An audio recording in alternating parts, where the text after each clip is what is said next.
Hey everyone, welcome back to the channel. It's Bumper here. So, welcome to my first episode of my weekly roundup where I'm going to run through all the movies I watched in the last 7 days. I'm going to give you a bit of a average Joe review on them and give them a rating. And at the end of the video, I'm going to give you Bumper's movie of the week. Okay, so this is going back to last Friday. The first movie I watched was actually a streaming movie. It stars Sebastian Stan, who's the Winter Soldier in the Marvel universe, and this movie was called Fresh. Okay, the synopsis to this movie is a young girl who's a bit sick and tired of the old dating apps, Tinder and things like that, thinks she's never going to meet Mr. Right, and then she has a chance encounter with Sebastian Stan's character in the supermarket, and they seem to hit it off. They go out on a date, but then all's not meets the eye with our mystery man. To say too much about this movie would ruin it, really. It's the sort of movie that you need to see the plot unfold for yourselves. It's got some shock factor. The best thing about it is it's pretty damn original. Okay, it does splice elements from other movies, but it does put it together in a nice package that you haven't really seen before. So it's on Netflix. I do actually recommend this movie. I know a lot of streaming movies can be a little bit rubbish, rushed, put together. They try and get by with a good cast, but they're really poorly written and directed. But this wasn't one of those movies. This was really good, and this gets a bumper rating 3 out of 5. So check it out. Okay, then after Fresh, then I watched the movie on DVD, one of my charity shop hauls. It was quite late on the Friday, so I didn't mind if I fell asleep. I didn't actually fall asleep though. The movie I watched was Waist Deep. Okay, this stars Tyrese Gibson, who you recognise from the Fast and the Furious movies. He doesn't make a great leading man, I've got to be honest. He is better in supporting actor roles. He's a great singer, actually. I remember he done the Pepsi advert years ago where he walks on the bus singing with his headphones on with a can of Pepsi in his hand. This movie is about Tyrese's character. His car gets stolen by a bunch of gangsters while his son's still in the back, so then he joins up with this girl, Megan Good, and they go around the city trying to get his son back. And also stars Lawrence Tate, who's O-Dog in Menace to Society, if you know that film, although he's kind of wasted in this. And it also has the rap star The Game, who probably is the best out of them all, but he's used so sparingly. He's not in the movie enough to really give him anything more than just, a little bit of a cameo role. He's just borderline supporting actor, but he is good when he's on the screen. Okay, so good action in this movie. It's not quite B movie budget, find it in the bargain bin, but it is a straight to DVD action movie. It's nothing really great to write home about. I gave this a rating on Letterboxd of Bumpers Movies 2 out of 5. Okay, waist deep. And on Saturday then, I found myself child free for the day. There was no football on, so me and my wife sat down to watch a couple of movies. The first movie in our Saturday matinee was the Elizabeth Moss vehicle, The Invisible Man. Okay, so this is directed by Lee Winnell, who's a really good director. He done the great movie Upgrade.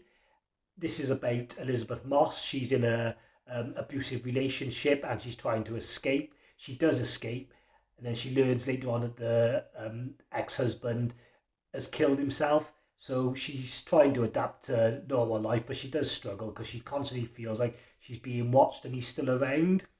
And maybe he is, hence the title, The Invisible Man.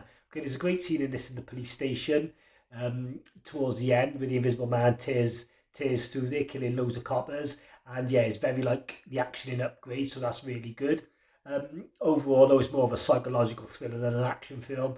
The ending is a little bit ambiguous, but I really enjoyed this movie. Okay, this one gets a bumper rating 4 out of 5. The Invisible Man. Then we watched The Meg with Jason Statham. Okay, so the synopsis to this film, uh, the plot is really paper thin. A megalodon shark escapes from the bottom of the ocean in sort of like Godzilla, kaiju, Pacific Rim kind of fashion. The science behind it, even I can't explain it, it's just high concept nonsense. But the special effects are good. Jason Statham's good. There's some good shark action in it towards the end when the shark tears through a beach party. This problem with it, good shark movies, you want to see gory detail in the kills. This doesn't really have it. The shark's so big, he just gobbles up loads of people, and you see the water turn a little bit red. You don't really get nothing too over the top when it comes to gore. There's actually a part 2 of this coming out, directed by the brilliant Ben Wheatley, so I'm looking forward to that.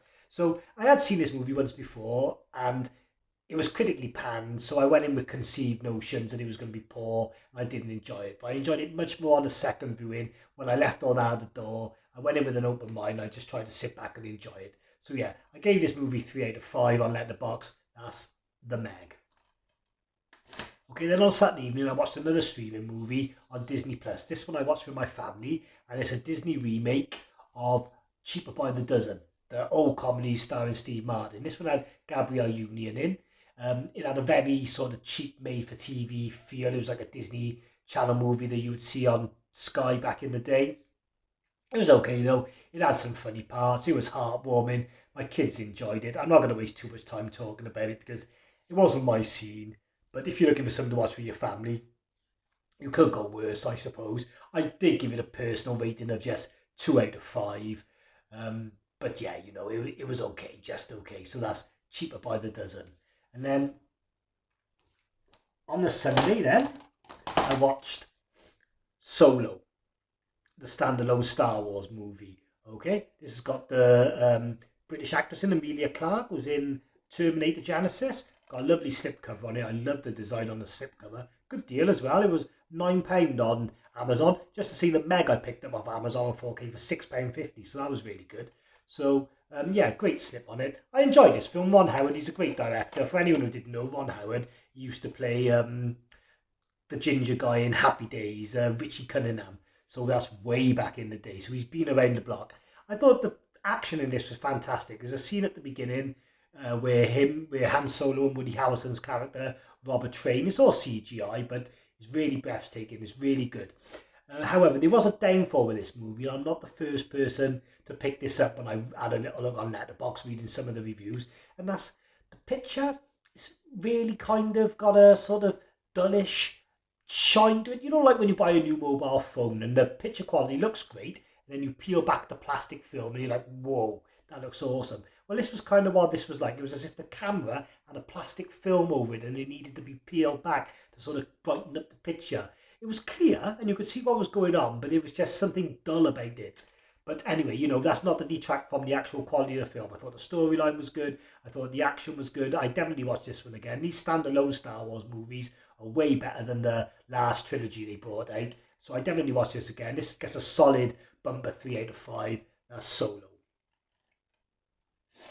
Okay, then Monday evening, then I got this from Amazon. This was another good deal. I couldn't believe it. This was £7.50 on Amazon. This is a brand new restoration of Cliffhanger. Okay, I got the slipcover as well. So, you know, the synopsis to this film is that Sylvester Stallone character, he's suffered some trauma. He can't get back on the slopes to work, but he's forced into it by these terrorists who pretend that they need rescuing, and then when him and Michael Rooker's character go to rescue them, it turns out that they've lost a lot of money in a plane hijacking is stashed across the mountains, and they need Stallone's expertise to go and track the money down. Great cast in this. I forgot how good the cast was actually. John Lithgow, Sylvester Stallone, obviously Michael Rooker, brilliant in everything. It's got a young Craig Fairbrass in, the British actor. Leon's in it.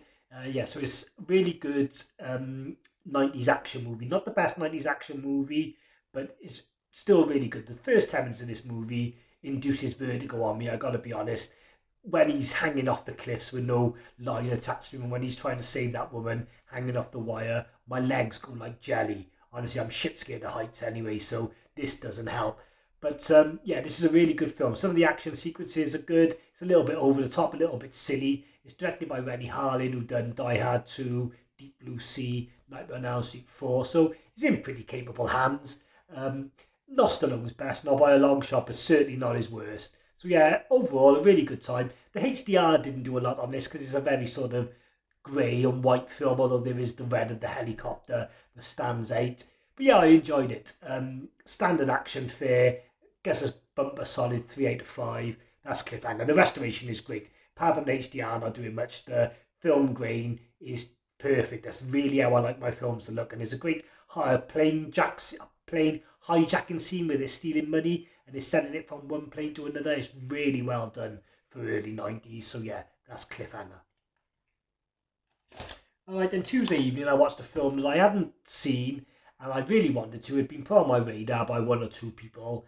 I got it in HMV on a 2 for 13 deal. and that's Queen and Slim with Daniel Kaluuya and Jodie Turner-Smith. I hadn't heard of the girl, but apparently she's in Neon Demon and she's a really good actress. Daniel Kaluuya is fast on the way to becoming one of my favourite actors. Okay, so this has got a sort of Bonnie and Clyde feel about it. The synopsis is that these two, they go on a date, a first date. This woman, she's very closed up, very introvert. She even admits to only going on the date with Daniel Kaluuya because she's bored. You know, you can tell she's high maintenance, wouldn't be worth the bother. But anyway, Daniel Kaluuya's taken her home after the date. They get stopped by a policeman. It spirals out of control. Daniel Kaluuya ends up shooting the policeman. Bearing in mind, he's not a gangster or anything in this. He's a bit of a father's boy, like. And yeah, so they panic, they go on the run.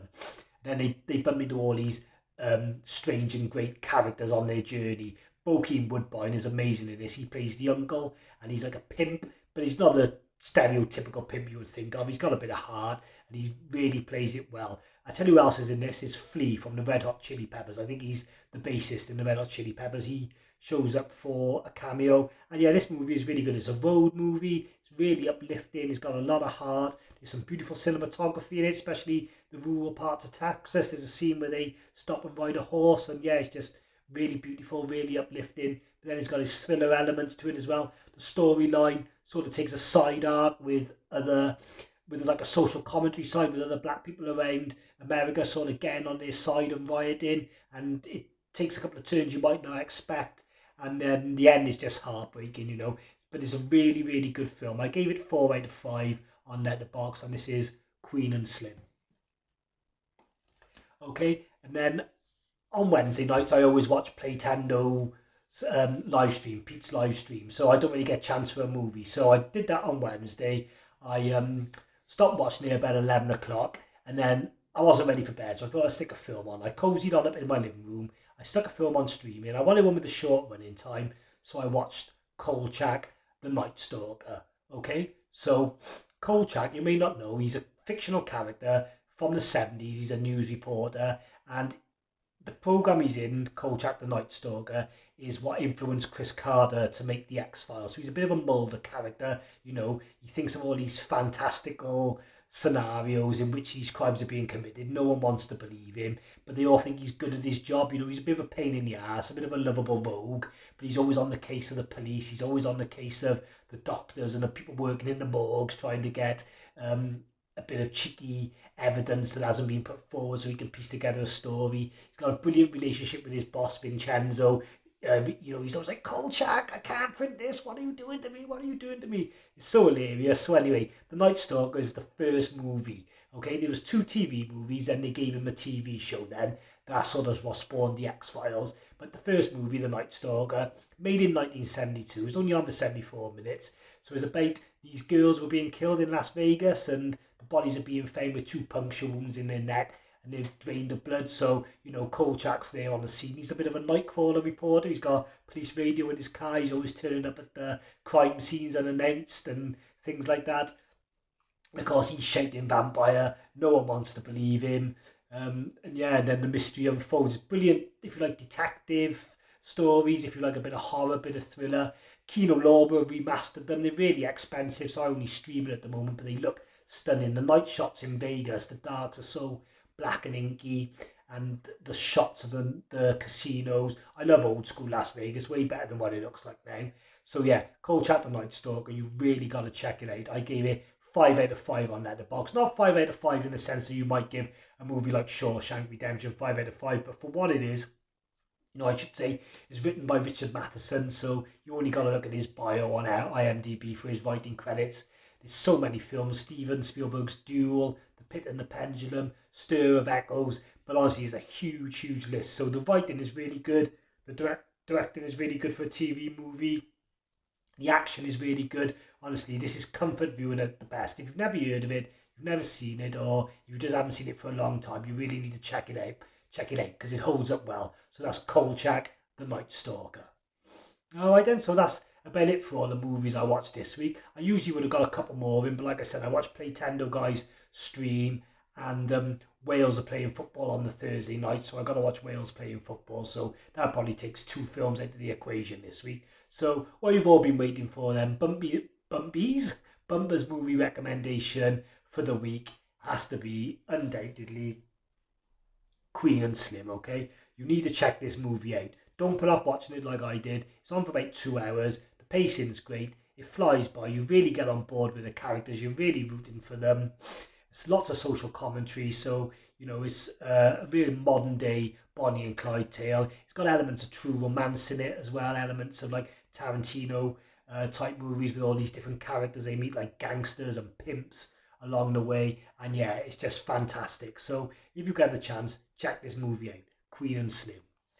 Okay, then that's it for episode 1. I hope you enjoyed it, and I'll catch you next week for episode 2, and hopefully we'll talk about some more bangers. Okay, I've been Bumper. Thanks a lot.